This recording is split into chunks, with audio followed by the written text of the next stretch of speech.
साल 2169 तक लोगों को इस तरह से बनाया जा चुका है कि जब वे 25 साल के हो जाते हैं तो उनकी उम्र बढ़ना बंद हो जाती। लेकिन इस दुनिया में जवान रहना कोई वरदान नहीं था, क्योंकि जैसे ही कोई 25 साल का होता उसके हाथ पर एक घड़ी नजर आने लगती थी और उस घड़ी में सिर्फ 1 साल का वक्त बचा होता था। अब जिंदा रहना सिर्फ किस्मत का खेल नहीं था, यहाँ हर सांस की कीमत, क्योंकि इस दुनिया में पैसा खत्म हो चुका था और समय ही सबसे बड़ी करेंसी बन गया। जिसके पास वक्त था वह जिंदा रह सकता था और जिसके पास वक्त नहीं था उसकी जिंदगी बस कुछ ही पल दूर। सबसे खौफनाक बात यह थी कि अमीर लोग इस सिस्टम का फायदा उठाकर प्रैक्टिकली अमर हो चुके थे। देश को अलग अलग टाइम जोन्स में बांट दिया गया ताकि अमीर और गरीब अलग रहे। इनमें सबसे अमीर इलाका था न्यू ग्रीनविच और दूसरी तरफ थी वह दुनिया जहाँ लोग हर दिन सिर्फ इतना वक्त कमाते थे कि अगला दिन देख सकें। इसी गरीब इलाके में विल अपनी माँ रेचल के साथ एक छोटे से घर में रहता था। उनके पास हर दिन जिंदा रहने के लिए मुश्किल से ही कुछ वक्त बचता था। विल चाहता था कि वह किसी तरह थोड़ा एक्स्ट्रा समय कमा सके, लेकिन उसकी माँ रेचल उसे समझाती थी कि समय की लड़ाई में पड़ना कोई अच्छी बात नहीं होती, क्योंकि इस दुनिया में एक गलत फैसला सीधा मौत तक ले जा सकता था। लेकिन विल का दिल फिर भी नहीं बदला। जब भी सड़क पर उसकी मुलाकात छोटी माया से होती, विल अपना कुछ वक्त उसे दे देता ताकि वह भी जिंदा रह सके। मगर विल खुद कितनी मुश्किल जिंदगी जी रहा था, इसका अंदाजा उस जगह से लगाया जा सकता था जहाँ वह काम करता। विल और उसका सबसे अच्छा दोस्त बोरेल एक स्थानीय कारखाने में काम करते थे। यहाँ एक और अजीब जुल्म चल रहा था। नाश्ते की चीजों की कीमत लगातार बढ़ रही, लेकिन मजदूरों की कमाई उसके हिसाब से नहीं बढ़ रही, बल्कि अक्सर कारखाने के फर्श पर ऐसे लोगों की लाशें मिलती थी जिनका वक्त खत्म हो चुका होता था। और सबसे बुरी बात, मजदूरों को दिन के हिसाब से पेमेंट मिलती थी, लेकिन कारखाना हमेशा कोई न कोई बहाना बना देता कि उन्होंने अपना निर्धारित काम पूरा नहीं किया। नतीजा यह होता कि उन्हें कम वक्त दिया जाता, यानी जितना ज्यादा काम उतनी ही ज्यादा मुश्किल से जिंदगी बच। एक शाम विल उस शराब खाने में जाता है जहाँ वह पहले जुआ खेला करता था। उसका मकसद सिंपल था, वह एक आदमी से अपना 1 घंटा वापस लेना चाहता था जो उसका वक्त कर्जदार था। लेकिन वहाँ पहुँचते ही उसकी नजर बोरेल पर पड़ती है। बोरेल एक अजीब आदमी की वजह से खुशी खुशी नशे में धुत हो रहा, क्योंकि वह आदमी सबके लिए शराब खरीद रहा। लेकिन सवाल यह था कि आखिर यह आदमी था कौन। उसका नाम था हेनरी और हेनरी के पास पूरी 1 सदी का वक्त था। विल को समझ ही नहीं आता कि इतना अमीर आदमी उनके जैसे इलाके में क्या कर रहा है। वह हेनरी को तुरंत एक खतरे के बारे में बताने की कोशिश करता है। मिनटमैन यह बदमाशों का एक गिरोह था जो दूसरे लोगों का वक्त चुराता था। विल उसे समझाता है कि यहाँ रहना सेफ नहीं है, लेकिन हेनरी उसकी बात को ज्यादा सीरियस नहीं लेता और विल को जिस चीज का डर था वही हो जाता है। कुछ ही देर में मिनटमैन का लीडर फोर्टिस शराब खाने में आ पहुंचता है और सीधा हेनरी को समय की लड़ाई के लिए चैलेंज कर देता है। अब शराब खाने का माहौल एकदम बदल चुका था। वहाँ मौजूद बाकी सब लोग भाग जाते, लेकिन विल नहीं, वो पीछे छिप जाता, क्योंकि अगर जरूरत पड़ी तो वह हेनरी की मदद करना चाहता था। हेनरी चैलेंज एक्सेप्ट कर ले, लेकिन उसे एक मौका चाहिए था और बस इसी एक मौके का विल फायदा उठाता। अचानक वह उस बदमाश पर हमला करके उसे बेहोश कर देता। फिर हेनरी को लेकर पीछे के दरवाजे से बाहर भाग जाता है। दोनों कुछ सड़कों तक बिना रुके दौड़ते हैं, लेकिन अब सवाल था कहाँ छिपेंगे। आखिरकार दोनों एक सुनसान पड़े कारखाने के अंदर घुस जाते हैं। विल अंदर से दरवाजा बंद कर देता। कम से कम रात के लिए उन्हें लगता है कि यह जगह उन्हें सुरक्षा दे सकती है। लेकिन विल के दिमाग में अब भी एक सवाल घूम रहा था, आखिर एक इतना अमीर आदमी इस गरीब इलाके में कर क्या रहा था। हेनरी आखिरकार सच बताता है, वह न्यू ग्रीनविच छोड़कर यहाँ आया था क्योंकि उसकी उम्र 105 साल हो चुकी थी और वह जीते जीते थक चुका था। विल को यह बात बिल्कुल बेवकूफी लगती है। आखिर जिस चीज के लिए गरीब लोग तरस रहे हैं, एक अमीर आदमी उसी जिंदगी से छुटकारा क्यों चाहेगा। हेनरी विल की दुनिया को लेकर समझ की कमी पर बस मुस्कुराता है। फिर वह उसे असली सच समझाता है। गरीब इलाके में जिंदगी की कीमत लगातार बढ़ाई जा रही, क्यों? ताकि लोग जिंदा न रह सके, क्योंकि इस सिस्टम में अमीर लोग तभी हमेशा जिंदा रह सकते थे जब गरीब लोग मरते रहे, यानी किसी एक की जिंदगी का मतलब किसी दूसरे की मौत। आखिरकार दोनों सो जाते, लेकिन सुबह एक ऐसी चीज होने वाली थी जिसका विल को बिल्कुल अंदाजा नहीं। हेनरी पहले उठता है और इसी मौके का फायदा उठाकर वह अपना सारा वक्त विल को दे देता। अपने लिए सिर्फ 5 मिनट रखता है। थोड़ी देर बाद विल की आंख खुलती, लेकिन हेनरी वहाँ नहीं होता। खिड़की पर एक मैसेज लिखा, उसमें लिखा था, मेरा वक्त बर्बाद मत करना। विल खिड़की से बाहर देखता है और तब उसकी नजर पुल पर पड़ती। हेनरी वहाँ बैठा हुआ, बिल्कुल उस वक्त जब उसका आखिरी वक्त खत्म होने वाला। विल को अभी तक नहीं पता था कि हेनरी ने क्या फैसला कर लिया और आसपास लगे सिक्योरिटी कैमरों का भी उससे कोई अंदाजा नहीं। वह पुल पर जाता है सिर्फ ये यकीन करने के लिए कि हेनरी सच में मर चुका है। फिर वह वहाँ से निकल जाता है, लेकिन हेनरी की मौत के पीछे अब एक ऐसा शक पैदा होने वाला था जो विल की पूरी जिंदगी बदल देगा। कुछ ही देर बाद हेनरी बोरेल के घर पहुंचता है। वहाँ उसकी मुलाकात बोरेल की पत्नी ग्रेटा और उनके नए बच्चे से होती। हेनरी बोरेल से अकेले में बात करता और फिर उसे 10 साल का वक्त तोहफे में दे देता है। 10 साल बिल्कुल उतने ही जितनी उनकी दोस्ती पुरानी थी, लेकिन विल के लिए उस दिन सब सबसे बड़ा झटका अभी बाकी था। शाम को वह अपनी माँ का इंतजार कर बस अड्डे पर पहुंचता है, लेकिन रेचल वहाँ नहीं आती। कुछ देर बाद विल को पता चलता है कि रेचल के पास सिर्फ 1.5 घंटा वक्त बचा है और दोपहर में बस का किराया बढ़ चुका था। अब रेचल के पास घर वापस जाने के लिए बस का किराया भी नहीं था और घर तक पहुँचने में 2 घंटे लगे। यानी अगर रेचल अपने बेटे को दोबारा देखना चाहती थी तो उसके पास सिर्फ एक ही रास्ता था, दौड़ना। विल को भी समझ आ जाता है कि क्या हो रहा है और वह भी दौड़ पड़ता है। माँ अपनी तरफ से दौड़ रही थी, बेटा अपनी तरफ से। दोनों बस एक दूसरे तक पहुंचना चाहते थे। आखिरकार सड़क के बीच दोनों एक दूसरे से टकरा जाते, लेकिन बहुत देर हो चुकी थी। रेचल का वक्त खत्म हो जाता और विल की आंखों के सामने उसकी माँ उसकी बाहों में ही मर जाती। अब विल के पास अपनी माँ को बचाने का कोई मौका नहीं था, लेकिन उसके पास एक और चीज थी, हेनरी का दिया हुआ वक्त। और इसी वक्त के साथ विल की जिंदगी एक बिल्कुल नई डायरेक्शन लेने वाली थी। अगली सुबह टाइम कीपर्स को नदी में हेनरी की लाश मिलती है। टाइम कीपर्स इस दुनिया की पुलिस केस की जांच एजेंट लियोन को मिलती है। लियोन को पूरा यकीन था कि हेनरी को उसके वक्त के लिए मारा गया, इसलिए वह अपने आदमियों को सिक्योरिटी कैमरों की फुटेज चेक करने का हुक्म देता है। लेकिन कैमरों का एंगल ऐसा था कि हेनरी को पुल से गिरते हुए नहीं देखा जा सकता था। सिर्फ एक चीज साफ दिखाई दे रही, विल का चेहरा। और टाइम कीपर्स ने तुरंत मान लिया कि हेनरी की मौत के पीछे विल का हाथ। वहीं दूसरी तरफ विल के अंदर भी अब सब कुछ बदल चुका था। उसकी माँ उसकी आंखों के सामने मर चुकी थी और अब वह इस सिस्टम से बदला लेना चाहता था। विल एक बड़ी गाड़ी किराए पर लेता है, खुद को ऐसे दिखाता है जैसे कोई अमीर आदमी रास्ता भटक कर यहाँ आ गया हो। फिर ड्राइवर को न्यू ग्रीनविच ले चलने के लिए कहता है, लेकिन न्यू ग्रीनविच तक पहुँचना इतना आसान नहीं था। हर टाइम जॉन की बाउंड्री क्रॉस करने के लिए बहुत ज्यादा वक्त देना पड़ता था। विल फिर भी रुकता नहीं, एक एक करके वह कई जोन क्रॉस करता हुआ आखिरकार न्यू ग्रीनविच पहुंच जाता। ये वह जगह थी जहाँ वक्त की कमी नहीं थी। यहाँ लोग जिंदगी के लिए भाग नहीं रहे थे, यहाँ लोग जिंदगी को खर्च कर रहे थे। विल एक अच्छे होटल में रुकता है और उसकी मौजूदगी पर अमीर सोसाइटी की एक लड़की की नजर पड़ती है। उसका नाम था सिल्विया। विल थोड़ा आराम कर फिर कुछ खाने के लिए बैठता है, लेकिन सिल्विया दूर से लगातार उस पर नजर रखे रहती। वेट्रेस भी समझ जाती है कि विल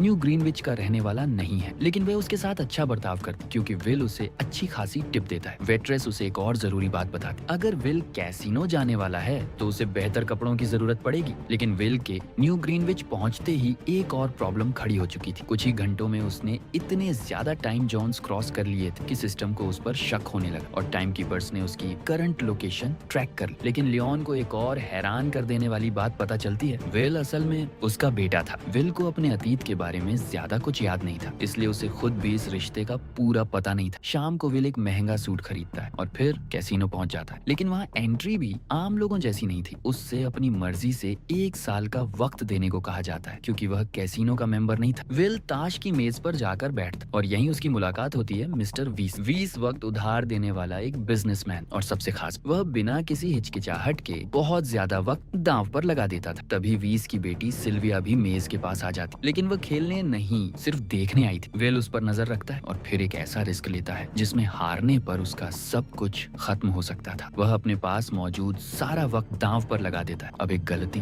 और विल के पास कुछ नहीं बचता, लेकिन ये रिस्क काम कर जाता है। विल गेम जीत जाता है। वीस उसकी हिम्मत और खेल से इतना प्रभावित होता है कि उसे अपनी अगली दावत में बुलाता। अगले दिन विल एक बहुत महंगी गाड़ी खरीदता है और उसे खुद चलाकर वीस की दावत में पहुंचता है। यहाँ सिल्विया की विल को लेकर क्यूरियोसिटी और बढ़ जाती है। वह विल को डांस के लिए बुलाती, फिर वह उसे एक सीधी बात कहती। वह देखकर ही समझ सकती है कि विल शायद झोपड़पट्टी वाले इलाके से आया है। लेकिन हैरानी की बात यह थी कि सिल्विया को कभी कभी उन लोगों से जलन होती थी क्योंकि वह खुद हमेशा अपने पिता के सिक्योरिटी गार्ड से घिरी रहती थी। उसके पास पैसा और वक्त तो था, लेकिन आजादी नहीं। सिल्विया चाहती थी कि कभी वह कोई ऐसा काम करे जो बेवकूफी भरा हो या फिर सच में याद रहे, और विल उसे ऐसा मौका दे देता है। वह सिल्विया को घर के पीछे समुद्र के किनारे ले ताकि दोनों बिना कपड़ों के पानी में उतर। सिल्विया पहले हिचकिचाती है, लेकिन जल्दी ही वह भी विल के साथ पानी में आ जाती। दोनों बात करते हैं कि शायद इससे भी ज्यादा बेवकूफी भरे काम किए जा सकते, लेकिन उनकी यह आजादी ज्यादा देर तक नहीं चलती। लोग सिल्विया को ढूंढना शुरू कर देते, इसलिए दोनों एक गुफा में छिप जाते। सिल्विया विल से कहती है कि मुश्किल में पड़ने से पहले उसे वापस चले जाना चाहिए। आखिरकार दोनों अलग अलग दरवाजों से हवेली में वापस चले जाते हैं ताकि किसी को उन पर शक न हो। लेकिन विल के लिए असली मुसीबत अब शुरू होने वाली। वीस विल को ताश खेलने के लिए बुलाता है, लेकिन अचानक टाइम कीपर्स वहां आ जाते हैं। उन्होंने विल की गाड़ी खरीदने की जानकारी का पीछा करके उसकी जगह का पता लगा लिया था। विल को पूछताछ के लिए एक निजी दफ्तर में ले जाया जाता है, लेकिन जब वह उन्हें बताता है कि हेनरी ने जानबूझकर अपना समय खत्म होने दिया था तो वे उसकी बात पर विश्वास नहीं करते। वे विल का अधिकांश समय ले लेते हैं और उसके पास सिर्फ 2 घंटे छोड़ते हैं ताकि उसकी गिरफ्तारी की कार्रवाई और बाकी का काम पूरा किया जा सके। लियोन विल से कहता है कि वह उसे अपने पिता की बहुत याद दिलाता है, जिसे विल अच्छी तरह याद नहीं करता। वीस और सिल्विया हालात का पता लगाने के लिए वहाँ पहुँचते हैं। दरअसल यही वह मौका था जिसका विल इंतजार कर रहा था। वह अचानक टाइम कीपर्स पर हमला कर देता, उनकी जमकर पिटाई करता है और भागने से पहले एक बंदूक भी चुरा लेता। लेकिन असल में बात सिर्फ भागने की नहीं थी। विल बंदूक का इस्तेमाल सिल्विया को बंधक बनाने के लिए करता है। फिर दोनों पीछे के दरवाजे से निकलते हैं और सीधे विल की गाड़ी में बैठकर वहाँ से भाग जाते हैं। अब लियोन भी पूरी तरह उनके पीछे पड़ चुका था। वह पूरे शहर में विल का पीछा करना शुरू कर देता है। आखिरकार लियोन विल की गाड़ी के बिल्कुल करीब पहुंच जाता और उसे पीछे से टक्कर मारने में कामयाब भी हो जाता। लेकिन विल भी हार मानने वाला नहीं था। वह गाड़ी को पीछे की तरफ चलाकर लियोन को जवाब देता है। विल आखिरी पल में एक ट्रक से टकराने से बच जाता है, लेकिन लियोन इतनी जल्दी अपनी गाड़ी को संभाल नहीं पाता और ट्रक से जा टकराता है और बस इसी वजह से विल को भागने का मौका मिल जाता। अब दोनों गरीब इलाके की तरफ जा रहे थे। विल को लगता है कि शायद सिल्विया उसकी मदद कर सकती है, इसलिए वह उससे कुछ वक्त मांगता है, लेकिन सिल्विया उसकी मदद करने से साफ मना कर देती। लेकिन कहानी यहाँ रुकने वाली नहीं थी। जब दोनों पुल के पास पहुँचते हैं तब विल का ध्यान सुरक्षा कैमरों की तरफ चला जाता। वह कैमरों को देखने में इतना उलझ जाता है कि उसकी नजर जमीन पर बिछाए गए नुकीले अवरोधों पर नहीं पड़ती और अगले ही पल गाड़ी उन नुकीले अवरोधों पर चढ़ जाती। गाड़ी का संतुलन बिगड़ता है और एक भयानक दुर्घटना हो जाती। विल और सिल्विया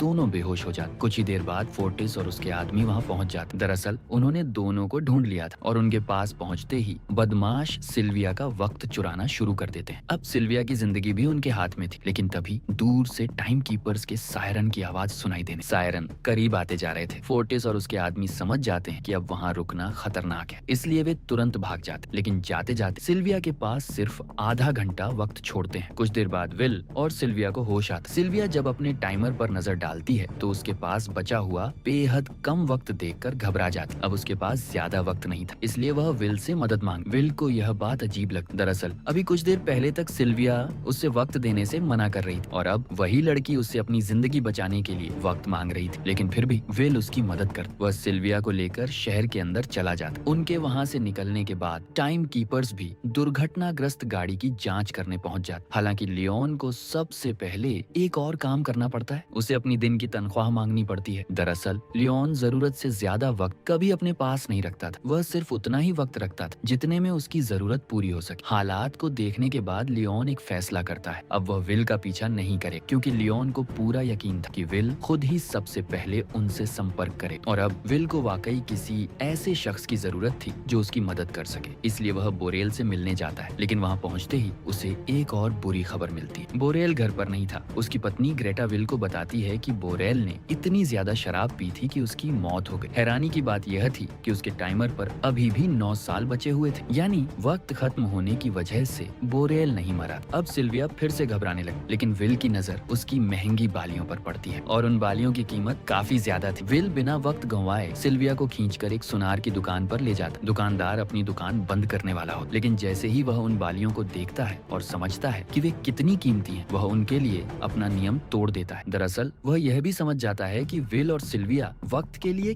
कितने मजबूर हैं, इसलिए वह उन्हें सिर्फ 2 दिन का वक्त देता। अब उनके पास जिंदा रहने के लिए कोई दूसरा रास्ता नहीं था, उन्हें वह वक्त लेना ही पड़ता। फिर दोनों एक सार्वजनिक फोन के पास जाते हैं। विल सिल्विया से उसके घर का फोन नंबर मिलवाता है। उसका मकसद था लियोन से बात करना, और जब आखिरकार फोन जुड़ता है विल लियोन के सामने एक मांग रख देता। फिरौती के बदले विल 1000 साल का वक्त मांगता है, लेकिन लियोन उसे सिर्फ धमकी नहीं देता, वह विल को एक ऐसी बात बताता है जो उसके अतीत से जुड़ी हुई थी। लियोन कहता है कि विल अपने पिता जैसा बहुत ज्यादा बनता जा रहा, और फिर वह एक और सच सामने रखता है। विल को लगता था कि उसके पिता की मौत समय की लड़ाई में हुई थी, लेकिन असल में बात कुछ और थी। लियोन के मुताबिक उसके पिता की मौत इस वजह से नहीं हुई थी, वो उससे भी ज्यादा खतरनाक काम कर रहे थे। विल यह सुनकर फोन काट देता है, लेकिन लियोन भी चुप नहीं रहता। वह सिल्विया के माता पिता को फोन करके उन्हें फिरौती की पूरी बात बता देता। अब सबकी नजर वीस पर, लेकिन हैरानी की बात यह थी कि वीस उस रकम को देने में भी हिचकिचाता है, और उसके लिए यह रकम बहुत बड़ी भी नहीं थी। फिर विल सिल्विया को अपने घर ले जाता। दोनों को रात वहीं बितानी थी। सिल्विया वहाँ रैचल के पुराने कपड़े पहन लेती। अब पहली बार दोनों के बीच बात थोड़ी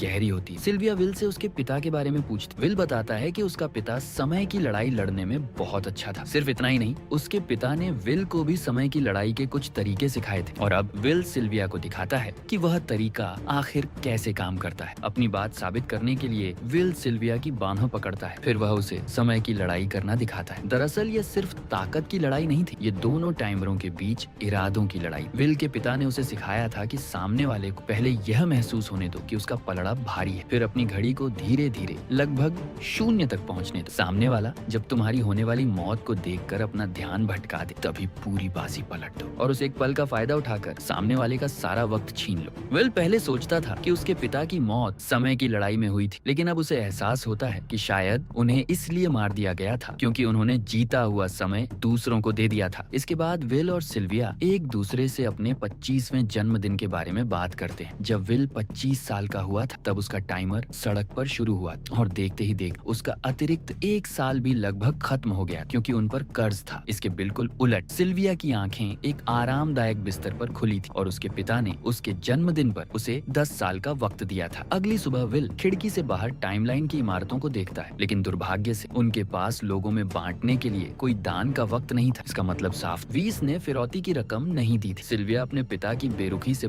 बहुत दुखी होती, लेकिन आखिरकार उसे समझ आता है कि उसके पिता ने दूसरों के अधिकारों को कुचल कर ही इतनी दौलत कमाई। विल उससे घर वापस जाने के लिए कहे, लेकिन सिल्विया जाने से मना कर देती। आखिरकार दोनों साथ मिलकर काम करने का फैसला करते और फिर दोनों एक दूसरे को चूम लेते। हालांकि सिल्विया घर पर फोन करना चाहती थी, इसलिए विल उसे अपनी सुरक्षा के लिए बंदूक दे देता है और खुद थोड़ी दूर जाकर कोने में खड़ा हो जाता है। वीस जल्दी ही सिल्विया का फोन उठा लेता है। सिल्विया उसे खरी खोटी सुनाती है, लेकिन वीस उसकी बातों को नजरअंदाज कर उसे चेतावनी देता है कि टाइम कीपर्स उसे पकड़ने आ रहे हैं। तभी सिल्विया पीछे मुड़कर देखती है और उसे लियोन विल की तरफ आता हुआ दिखाई देता, इसलिए वह लियोन के हाथ में गोली मार देती। विल इस मौके का फायदा उठाकर लियोन के टाइमर को देखता है और उसे पता चलता है कि टाइम कीपर्स अपने पास ज्यादा वक्त नहीं रखते थे ताकि चोर उन्हें लूट न सके। यह देखकर विल लियोन को थोड़ा वक्त दे देता है ताकि उसके साथी आकर उसे बचा सके। इसके बाद विल और सिल्विया लियोन की गाड़ी में बैठकर वहां से भाग जाते हैं। वहीं लियोन पैदल ही शहर से बाहर जाने लगता है। लोग उस पर चिल्ला रहे थे कि उसने गरीब लोगों की रक्षा नहीं की। हालांकि इससे पहले की हालात ज्यादा बिगड़, उसका एक साथी टाइम कीपर आकर उसे बचा ले। कुछ समय बाद सिल्विया विल से कहती है कि वे ज्यादा देर तक पुलिस की गाड़ी में नहीं घूम सकती। यहीं से विल के दिमाग में एक तरकीब आती। वह खुद को टाइम कीपर बताकर सड़क के किनारे एक दूसरी गाड़ी को रुकवा, फिर दोनों उस अमीर महिला की बालियां और उसका वक्त चुरा ले। उसे सिर्फ एक दिन का वक्त छोड़ते हैं और उसकी गाड़ी लेकर वहां से भाग जाते हैं। जब वे शहर से काफी दूर निकल जाते तो गाड़ी रोककर खबरें देखने लगे और तभी उन्हें पता चलता है कि अब पुलिस उन्हें भी तलाश रही है। विल एक बार फिर सिल्विया से घर वापस जाने के लिए कहता है, लेकिन सिल्विया मना कर देती क्योंकि अब उसे यह सब करना ज्यादा अच्छा और ज्यादा मायने रखने वाला लग रहा। उधर वीस अपने निवेशकों से झूठ बोल रहा। वह उन्हें बता रहा था कि सब कुछ उसके नियंत्रण में। तभी लियोन वहां पहुंच वह वीस को बताता है कि अब यह सिर्फ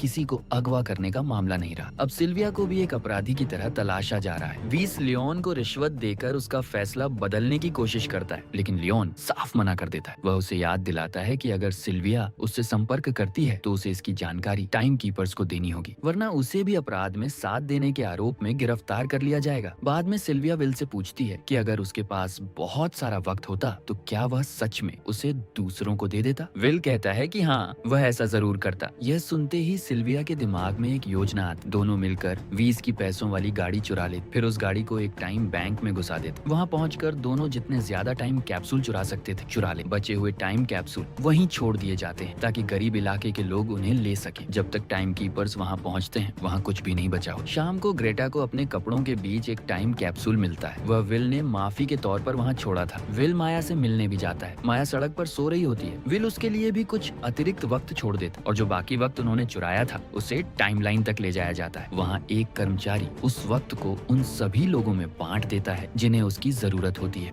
टाइम कीपर्स के दफ्तर में लियोन देखता है कि वहाँ कुछ ऐसा वक्त मौजूद है जो वहाँ होना ही नहीं चाहिए था। उसे लगता है कि विल उन्हीं लोगों को नुकसान पहुँचा रहा है जिनकी मदद करने की वह कोशिश कर रहा है। अगली सुबह फोर्टिस एक आदमी को लूटने की कोशिश करता है, लेकिन इस बार वह आदमी आखिरकार अपने बचाव के लिए खड़ा हो जाता क्योंकि उसने एक बंदूक खरीद। फोर्टिस दिखावा करता कि वह उसे जाने दे रहा है, लेकिन जैसे ही वह आदमी पीछे मुड़ता है फोर्टिस उसे गोली मार देता। जब फोर्टिस उस आदमी का टाइमर देखता है तो वह यह देखकर हैरान रह जाता है कि उसने बहुत सारा वक्त बर्बाद कर दिया था। विल और सिल्विया जगह जगह टाइम बैंकों को लूटना शुरू कर देते हैं और उनकी ये सारी हरकतें खबरों में दिखाई देने लगती हैं। वीस सोचता है कि शायद उसकी बेटी उसे मारने की कोशिश कर रही, लेकिन उसकी पत्नी उसे याद दिलाती कि सबसे पहले वीस ने ही उसका गला दबाकर उसे लगभग मार डाला था। एक हफ्ते बाद लियोन और उसके आदमी आखिरकार विल के अपार्टमेंट का पता लगा लेते हैं और उन्हें गिरफ्तार करने की तैयारी करने लगते, लेकिन विल खिड़की से टाइम कीपर्स की रेडियो पर हो रही बातचीत सुन लेता। वह तुरंत सिल्विया के साथ वहाँ से भाग जाता। दोनों एक दूसरे अपार्टमेंट में घुस जाते हैं और इमारत के पीछे वाली खिड़की से बाहर कूद जाते। गिरते समय वे एक गाड़ी के ऊपर जा गिरते हैं, इसलिए उन्हें ज्यादा चोट नहीं लगती। लियोन भी उनकी तरह ही खिड़की से कूद जाता है और पूरे शहर में उनका पीछा करना शुरू कर देता है। जब विल और सिल्विया छतों के रास्ते भागने लगते हैं तो लियोन उन पर गोलियां चला देता। विल भी जवाब में गोली चलाता है, लेकिन उसका निशाना चूक जाता, इसलिए दोनों छतों से नीचे उतरकर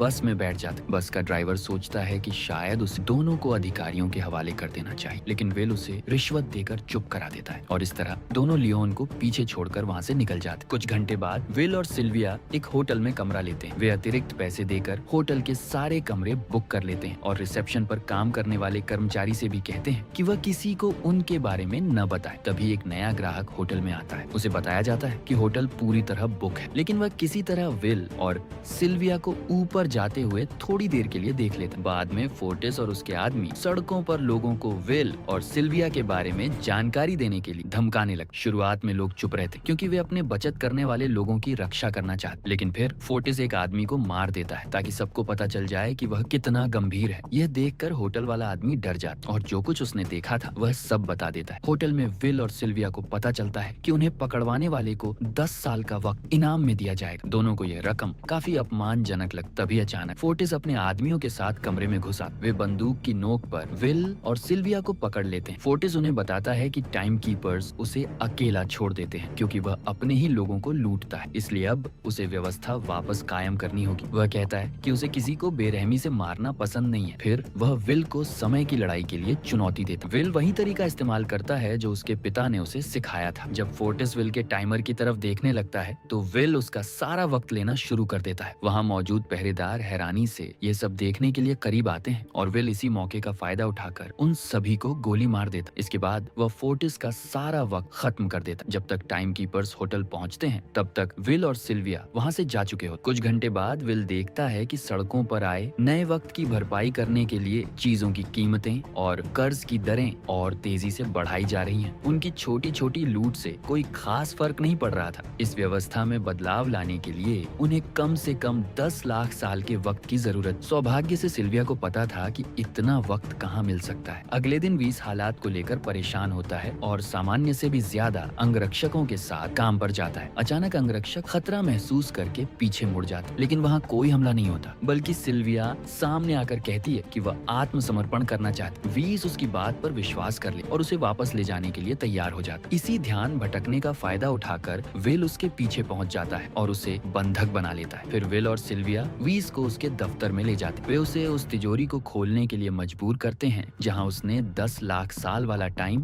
कैप्सूल रखा। वीस उन्हें समझाता है कि 10 लाख लोगों को एक एक साल का वक्त देने से उनकी तकलीफ सिर्फ थोड़ी देर के लिए बढ़ेगी और अगर गलत इलाके में 10 लाख साल का वक्त डाल दिया गया तो इससे पूरी व्यवस्था बुरी तरह बिगड़ सकती है। इस पर विल साफ करता है कि वह बिल्कुल यही चाहता है। विल और सिल्विया वीस को उसके ही दफ्तर में बंद करके वहाँ से भाग जाते। जब टाइम कीपर्स को इस लूट की खबर मिलती है तो वे तुरंत उनके पीछे निकल पड़ते। वे पुल को बंद कर देते हैं ताकि विल और सिल्विया वापस गरीब इलाके में न जा सके। लियोन भी उनका पीछा कर रहा था और जब वह उन्हें ढूंढ लेता है तो वह उनका पीछा करने में इतना व्यस्त हो जाता है कि अपनी दिन की तनख्वाह लेना ही भूल जाता है। टाइम कीपर्स उन पर गोलियां चलाना शुरू कर देते, लेकिन विल गोलियों की परवाह किए बिना गाड़ी चलाता रहता है और टाइम जोन की सीमा को पार कर जाता है। इस तरह वह गरीब इलाके तक पहुंच जाता है। लियोन भी बिना समय गंवाए अपनी गाड़ी उनकी गाड़ी से टकरा देता है। विल तुरंत गाड़ी से बाहर निकलता है और 10 लाख साल वाला टाइम कैप्सूल माया को दे देता है। इसके बाद वह और सिल्विया आत्मसमर्पण करने का नाटक करते हैं। लियोन को लगता है कि उसने उन्हें पकड़ लिया है, लेकिन तभी टाइमलाइन पर घोषणा होती है कि अब सबके लिए पर्याप्त वक्त। यह सुनते ही लोगों की भीड़ सड़कों पर उमड़ पड़ती है। भीड़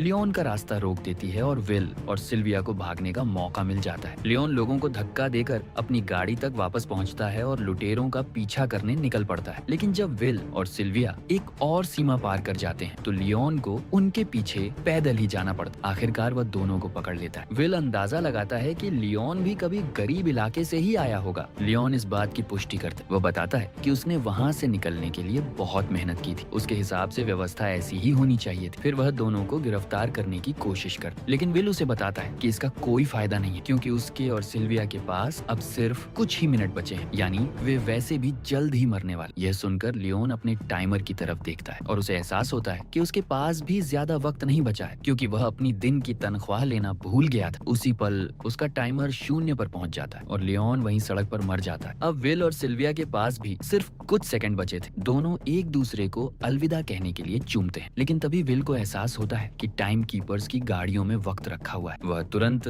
लियोन की गाड़ी की तरफ दौड़ता है और उसमें से अपने लिए कुछ वक्त लेने लगता है। सिल्विया उतनी तेजी से नहीं भाग, उसे डर लगता है कि वह वक्त खत्म होने से पहले नहीं पहुंच पाएगी, लेकिन विल वापस उसके पास दौड़ कर आता है। दोनों रास्ते में एक दूसरे से मिल जाते और मौत के आने से पहले ही वे अपना वक्त एक दूसरे के साथ बांट लेते हैं। उधर कंपनी में वीस हार मान चुका था। वह अपने कर्मचारियों से कहता है कि अब कुछ करने की जरूरत नहीं है, क्योंकि सब खत्म हो चुका है। पूरे देश में खबरों में दिखाया जाता है कि लोग सड़कों पर उतर आए, कारखाने बंद पड़े हैं और लोग एक इलाके से दूसरे इलाके में जा रहे हैं ताकि न्यू ग्रीनविच तक पहुंच सके। अधिकारी लगातार दावा करते हैं कि सब कुछ उनके नियंत्रण में है, लेकिन हर कोई जानता है कि यह व्यवस्था जल्द ही पूरी तरह ढहने वाली है। टाइम कीपर्स के दफ्तर में कर्मचारी भी आखिरकार घर जाने का फैसला करते, क्योंकि अब वे कुछ नहीं कर सकते। विल और सिल्विया कभी पकड़े नहीं जाते और दोनों अब इससे भी बड़े टाइम बैंकों को निशाना बनाना शुरू कर देते हैं ताकि पुरानी व्यवस्था दोबारा वापस न आ सके। ऐसी ही और वीडियो देखने के लिए चैनल को सब्सक्राइब करना और नोटिफिकेशन चालू करना मत भूलना। देखने के लिए धन्यवाद।